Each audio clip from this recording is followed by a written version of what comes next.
Good morning all of you. मैं सुनील कुमार सारस online class में आप सभी का स्वागत करता हूं। आई होप अच्छे होंगे। मित्रों, आज मैं हिंदी के क्लास में संधि लेकर के आया हूं। आइए देखते हैं संधि की परिभाषा। आप हाई स्कूल इंटर से ही पढ़ते चले आ रहे हैं, छोटे क्लासों से ही पढ़ते चले आ रहे हैं। संधि क्या है देखेंगे। संधि का शाब्दिक अर्थ मेल या जोड़ होता है। अतः दो निकटवर्ती वर्णों के संयोग से जो विकार या परिवर्तन होता है उसे संधि कहते हैं। यानी संधि क्या है? मेल है या जोड़ कह सकते हैं। जो दो निकटवर्ती वर्णों के संयोग से क्या होता है, उसमें जो भी विकार होता है उसे ही संधि कहते हैं। जैसे उदाहरण के लिए आप देख सकते हैं, हिमालय, हिम प्लस आलय यानी हिमालय। आइए ऐसे ही आप देखेंगे, मही प्लस इंद्र, महेंद्र। आगे जो है हम देखेंगे संधि के प्रकार। तो देख लेते हैं संधि के प्रकार। देखेंगे संधि के प्रकार। संधि जो है तीन प्रकार का होता है। पहला स्वर संधि, दूसरा व्यंजन संधि और तीसरा विसर्ग संधि। तो आज के वीडियो में हम जो है स्वर संधि को कवर करेंगे, उसका ट्रिक सीखेंगे कि कैसे जो है एग्जाम में हम केवल देख करके समझ जाएं कि स्वर संधि में कौन सा संधि है। तो आइए देखते हैं स्वर संधि के प्रकार या भाग। स्वर संधि के प्रकार या भाग तो देखते हैं स्वर संधि और इसके प्रकार कौन कौन से हैं। इसमें पहला है दीर्घ संधि, दूसरा गुण संधि, तीसरा वृद्धि संधि, चौथा यण संधि और अंतिम और पांचवा है अयादि संधि। तो इस तरह से स्वर संधि जो है पांच प्रकार का होता है। आइए हम देखते हैं पहला दीर्घ संधि। तो देखेंगे दीर्घ संधि, यह है दीर्घ संधि फर्स्ट नंबर। अब दीर्घ संधि में ट्रिक क्या है यह समझ लीजिए। ट्रिक है आ ई उ, यानी कि बड़ा मात्रा, बड़ी का मात्रा। जैसे आ है वो भी बड़ी का मात्रा है, बड़ी ई है बड़ी का मात्रा है, ऊ है बड़ी का मात्रा है। यानी जब भी आपको किसी वाक्य में, किसी शब्द में ऐसा मिले जहां बड़ी का मात्रा हो, किसी शब्द में ऐसा मिल जाए कि जहां बड़ी का मात्रा दिया हो, तो वो हो जाएगा दीर्घ संधि। जैसे आप देख रहे हैं विद्या प्लस आलय, विद्यालय। यानी कि यहां पर जो है आप देखेंगे विद्यालय, तो विद्यालय में देखो आ का मात्रा मिला, बड़ी मात्रा। परीक्षा में रौ पे बड़ी का मात्रा मिला। भानुदय नौ पे बड़ाऊ का मात्रा मिला। तो यही आ ई उ, जहां पर भी बड़ी का मात्रा मिले दीर्घ संधि समझ लेना। आप परीक्षा में देखते ही कर लोगे कि दीर्घ संधि क्या होता है। ठीक है, तो ये रहा दीर्घ संधि और इसका आसान सा ट्रिक। आइए अब देखते हैं सेकंड गुण संधि। यह है गुण संधि। अब गुण संधि के ट्रिक्स क्या हैं ये देखिए। ट्रिक है इसका ए और ओ, ए ओ। और आप इसमें चाहे तो असमानी र भी ले सकते हैं, असमानी र। ठीक है, तो अब इस ट्रिक में देखेंगे जैसे नर प्लस इंद्र। तो इसमें होगा क्या कि किसी शब्द के ऊपर जो है ए का मात्रा होगा या तो ओ का मात्रा होगा। जैसे यहां पे देख रहे हैं नरेंद्र, तो नरेंद्र में ए का मात्रा है। परोपकार में, परोपकार में देखेंगे ओ का मात्रा है, र पे ओ का मात्रा है। महर्षि में आसमानी र है, देवर्षि। देवर्षि में क्या है, आसमानी र है। तो जहां भी आपको ए ओ और री मिले, आसमानी र, ए ओ और आसमानी र मिले देखने को, आप देखते ही ऐसे समझ लीजिए कि यह जो है गुण संधि है। नर प्लस इंद्र नरेंद्र हो जाएगा, पर प्लस उपकार परोपकार, देव प्लस ऋषि देवर्षि।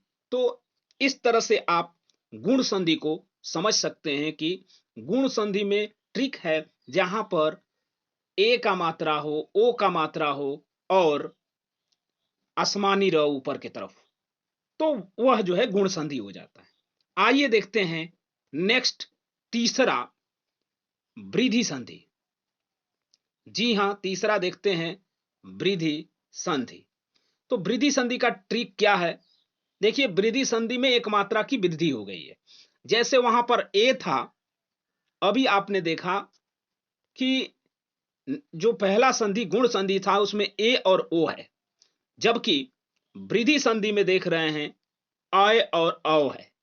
यानी कि कभी ऊपर जो है डबल मात्रा आपको मिलेगा। जैसे एकाएक क पे अय का मात्रा आपको देखने को मिल रहा है, वैसे ही महौज ह पे औ का मात्रा देखने को मिल रहा है। यानी यहां पे क्या हुआ है, गुण संधि में वृद्धि हो गई है, एक मात्रा और ऊपर आ गया है। तो अय का मात्रा रहेगा और औ का मात्रा रहेगा। इसमें क्या है ट्रिक, अय और औ का मात्रा रहेगा। तो इस तरह से ये वृद्धि संधि आप कर लेंगे। वृद्धि संधि के बाद अब जो है नेक्स्ट हमारा होगा, अब देखेंगे यण संधि। नेक्स्ट नंबर है यण संधि। तो यण संधि जो चौथा टाइप है आपका यण संधि। तो यण संधि का थोड़ा सा डिफिनीशन देख लेते हैं। यण संधि क्या है? कह रहा है कि जब छोटी ई और बड़ी ई कामा छोटा ऊ बड़ा ऊ री के आगे कोई भी भिन्न स्वर आता है। ध्यान रखें, जब छोटी बड़ी छोटा ऊ बड़ा ऊ और री के आगे कोई भी भिन्न स्वर आता है तो क्रमशः यह य व र ल में परिवर्तित हो जाता है। यानी जब ई आएगा तो य बनेगा, जब ऊ आएगा तो व बनेगा, बड़ा ऊ आएगा तो र बनेगा और री आएगा तो ल बनेगा।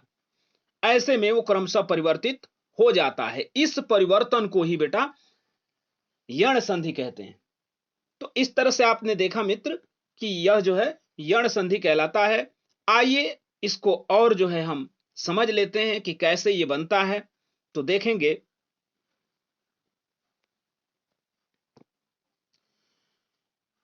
उदाहरण के रूप में जैसे ऊ के साथ कोई भिन्न स्वर ए आ गया है तो ऊ का व हो गया, ई का य होता था लेकिन यहां पे आ का मात्रा है, बड़ा का मात्रा है, तो इसलिए या हो जाएगा, य पे या का मात्रा हो जाएगा। अब इसमें देखेंगे छोटी ई है और अ है तो य बनेगा, छोटा ऊ है छोटा ई है, यानी कि ऊ के साथ व हुआ था लेकिन ई लगने से व पे छोटी का मात्रा हो गया। यहां ई के साथ आप जानते हैं कि य होता है लेकिन आ की मात्रा लगने से या हो जाएगा। यहां भी छोटी ई है तो य होता है लेकिन ए लगने से य पे ए का मात्रा हो जाएगा। छोटी ई के साथ य होता है लेकिन आ लगने से यह जो है या हो जाएगा। जहां रिपीटेशन 2 बार लिखने में त्रुटि हुई है, इस बात को ध्यान रखिएगा। चलिए आगे देखते हैं। देखिए यण संधि का जो ट्रिक है वो क्या है। यण संधि का ट्रिक देख लेते हैं। देखिएगा यण संधि, तो यण संधि का ट्रिक यही है कि यहां पे आपको देखने को मिलेगा य व र, यानी कभी भी य व र के आगे कोई आधा जो है अक्षर मिल जाए, आधा वर्ण मिल जाए तो उसी को यण संधि कहते हैं। आधा मिल जाए, जैसे अत्यधिक, देखिए य के आगे आधा त, देव्यागमन, देव्यागमन यानी य के आगे आधा व मिला है। ऐसे ही पित्राज्ञा, इसमें त्र में र में त मिला है। तो ऐसे ही है, जहां भी य व र के आगे कोई आधा वर्ण मिल जाता है तो यण हो जाता है। आपने देखा जैसे हमने बताया वहां सूत्र के माध्यम से कि तो पे ई का मात्रा है, ती तो ई आ गया, ई और अ मिलके य हो गया है तो अत्यधिक बन गया, य बन गया। वैसे ही देवी में बड़ी ई है और ये आ मिला है तो या बन गया है। री है, पितृ ई और आ मिलके या बना है तो वही इसीलिए ये बना है पित्राज्ञा, पित्राज्ञा। तो इस तरह से ये संधि यण संधि में होता है।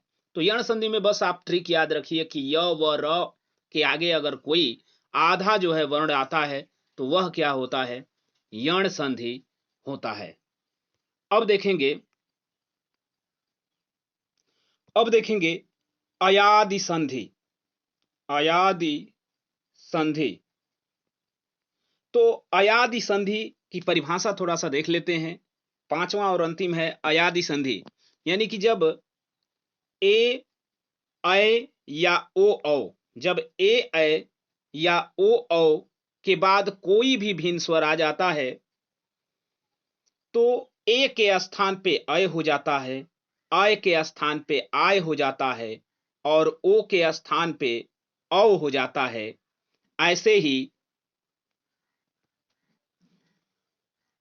ओ के स्थान पे अव हो जाता है और औ के स्थान पे आव हो जाता है। तो इस प्रकार की संधि को ही हम अयादि संधि कहते हैं। याद रखेंगे, हमने अभी आपको बताया कि जब ए आय ओ औ के बाद कोई भी भिन्न स्वर आता है तो ए के स्थान पे अय के स्थान पे आय, ओ के स्थान पे औ और औ के स्थान पे आव हो जाता है। ऐसे ही जो इस प्रकार की जो संधि होती है उसको अयादि संधि कहते हैं। आइए देख लेते हैं इसका उदाहरण। ठीक है, तो आइए देख लेते हैं उदाहरण। जैसे ने प्लस अयन, ने प्लस अन, यानी कि ए और अ मिलके य हो गया है यन, तो नयन। भो प्लस अन मिलके भवन, देख रहे हैं। सो प्लस अ मिलके सव।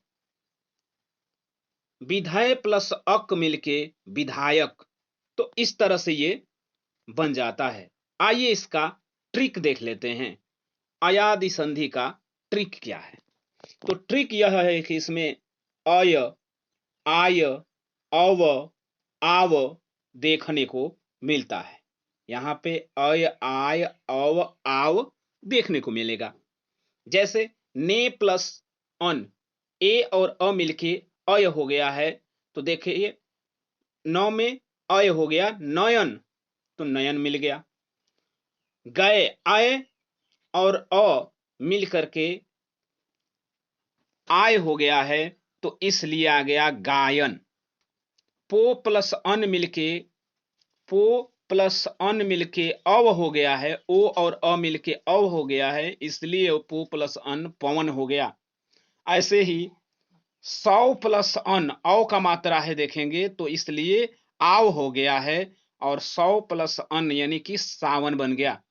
तो इस तरह से आप देखेंगे जहां पे भी आपको ये साधारण सा ट्रिक है कि अय, आय, अव, आव मिल जाए। नयन देखिए अय, गायन आय, पवन अव, सावन आव, साव, यह है ना आव। तो इस तरह से ये मिल रहा है तो यहाँ पे अयादि संधि हो गया। तो हम लोगों ने अभी तक ये पढ़ा अयादि संधि। तो ये पांचों ही स्वर संधि को आज हम लोगों ने कवर किया। अब नेक्स्ट वीडियो में हम लोग कवर करेंगे जो बची हुई संधियां हैं। तो आज के क्लास में बस इतना ही। धन्यवाद।